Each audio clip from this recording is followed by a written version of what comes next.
মুসলিমরা নামাজ পড়তো এমনটা আসলে কখনো হয়নি। মুসলিম পরিবারের সন্তান কিন্তু 5 ওয়াক্ত নামাজ পড়ে না, এমনটা বিরল ছিল। এখন এটা অ্যাভেলেবল।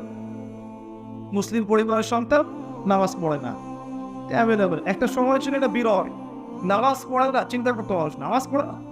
আর নামাজ না পড়লে কাউকে মুসলিম মনে করতো, এটাও বিরল। আমরা মনে করি সে নামাজ না পড়লে মুসলিম, সফেস আলী নামটা মনে করতেন না। তারা মনে করতেন যে ব্যক্তি সালাত ইচ্ছা করে ছেড়ে দিয়েছে কাফের হয়ে গেছে।